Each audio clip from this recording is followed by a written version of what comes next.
and a priest was transferred into the favela, the slum where he lived, from Sao Paulo. We discovered that the priest had been moved 4 times in the previous 12 years, and that when he was transferred into Annapolis from Sao Paulo, he was facing criminal charges for sexual crimes against children. Within weeks of him moving there, he moved 3 doors up from where Worley lived with his grandmother, Donna Elsa. And within weeks, under the guise of giving young Worley guitar lessons, the priest was repeatedly raping this 5-year-old child. He had a 12-year-old boy living in his house with him within a month, who he was also repeatedly sexually assaulting other victims. One morning, Worley turned to his grandmother when she was dressing him and told her that he knew how to make love. And she went, "What?" And he said, "Oh, the padre will." So Donna Elsa went and reported it to the authorities, and it was reported to the church. This is 2005.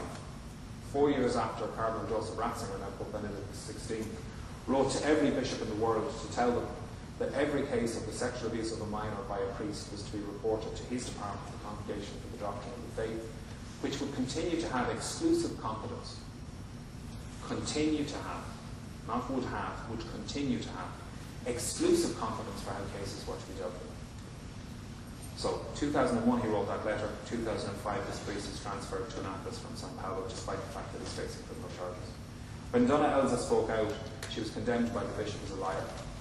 She described how she was, it's language I know, it's Portuguese she was speaking, excommunicated within her community. They were completely alienated within their community and decried as liars and denounced as liars by the bishop. Until the priest's diary was found and handed over to a lawyer. And in the diary, the priest set out, it was a manual, it was a how-to. How to target children, how to select a victim, how to groom them, how to silence them, the kinds of families to target. So things like find a young child with a single mother or an aloof or distant father. Get him to give himself to me in exchange for a gift or music lessons, or any list of the kind of gifts that he might give. So everything that Worley had said, and now this other child was saying, was documented there. The priest was then prosecuted and he got a 15-year prison sentence. When I met Worley in 2006, the local bishop had never been near the family. They had gotten some support from a local community who were able to link them in with local services as well. Even after the priest was charged, the bishop used to visit the priest 3 doors up from Donna Elsa and Worley, but never came near the family until the priest was sent to prison. So, ironically, it was a Brazilian cardinal who in the last couple of weeks has been saying on behalf of the Vatican that this is a problem of the Irish Church. My research when we were looking at Brazil showed us that there was evidence to suggest that 10% of Catholic priests in Brazil had been accused of sexual crimes and sexual misconduct. So that's what I think of the Vatican. I think the Vatican have lied for 2 millennia about their understanding of this issue. And I think they remain, as the Dublin report found out, as the Murphy report, the Ryan report, and even the Ferns report found out before them, they remain concerned above all else with the protection of their institution, their authority, and more above all else their money, and fundamentally uninterested in the protection of children. To this day, Benedict XVI has failed to put in place mandatory child protection practice across the Catholic world. And he could do it. He could do it.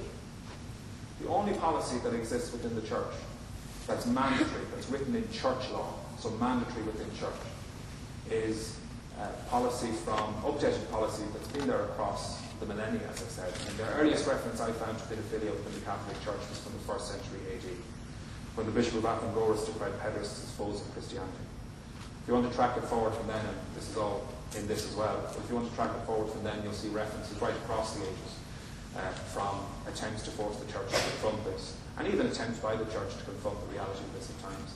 In the late 1940s, the Vatican established a religious congregation called the Servants of the Paracletes. Its only purpose was to treat priests with psychosexual problems. It was its only purpose.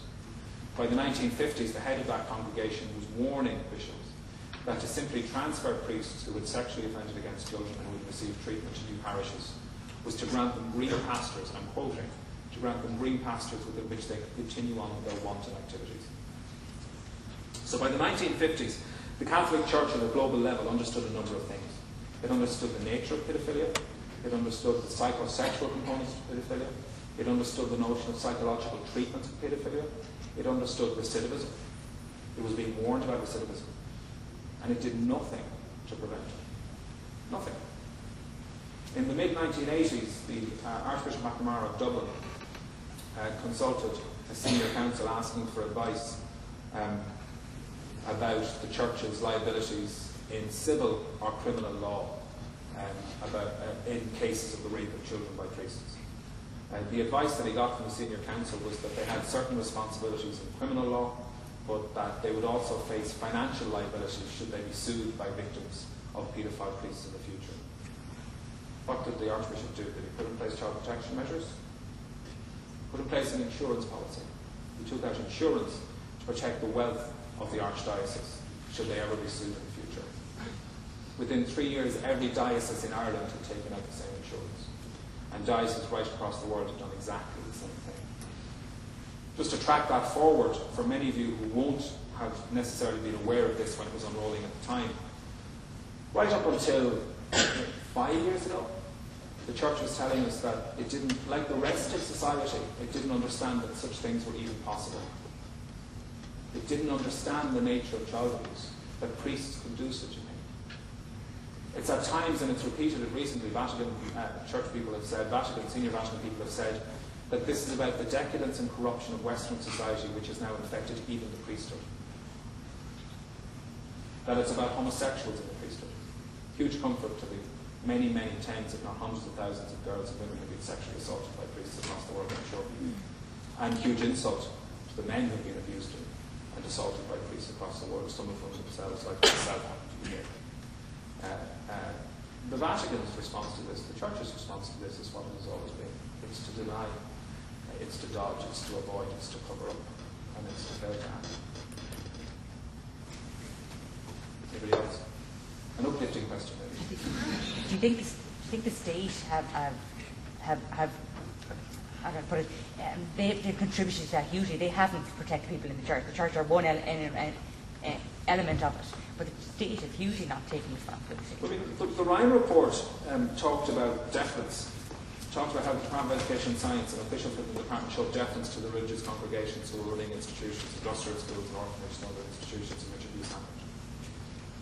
In 2002, when I started campaigning for the Ferns inquiry, the biggest challenge that I had to get over, the first big challenge was, well, there were two. First of all, the assertion by Church that canon law, the Church's own internal law, was superior to civil law. We had senior canon lawyers at Cedar Church that was going, civil law can't hold canon. Canon law is supreme. So the law of the Church is greater than the law of this sovereign republican democracy, was what they were telling us. And that they could not be held to account under state law. We then also had suggestions that there were constitutional bars. How often have you heard this one? We can't do that because of the Constitution. There's so many things in this country we can't do if you listen to politicians because constitutionally there's a problem. We were told that the Constitution wouldn't allow the state to investigate the Church. Now, there is a provision in the Constitution to say that the state can't interfere in the administration of churches or religious organisations. But that's very different to investigating whether or not church leaders or the institution has been complicit in the commission of very, very serious crimes under civil law. So, and there was a huge, when people, a really good example of this would be the Bell Bertie, when he was Taoiseach, not long after suing the Pope, the documentary about my own case went out, and there was public uproar at the time, and this was March 2002, and nobody could find a bishop to make a comment. None of them would say anything on the record at all, and there was hardly anybody who'd say anything who was in a position of responsibility. And Bertie Ahern was asked for a comment, and his response was, and I'm paraphrasing a little bit, but it's pretty accurate, because you can nearly put quotation marks around this. I haven't been following that at all. He definitely said that. It's not a matter for politics. I'm not going to cross religion and politics. It's a matter for the Church, he said. I'm not going to cross religion and politics. Now, that sounds, to be fair to him, and I mean to be fair to him, what he reflected at the time was the commonly held view of the country. Most people in Ireland believed this wasn't a matter for the state. This was a matter for the Church. The Church should deal with this. It's got nothing to do with the state. It's an outrageous thing to think that Taoiseach might say now, but it was the commonly held view at the time. And it was reflected right across authority in this country, right across power in this country. People believed that the church was above and beyond the state and was not accountable to the state.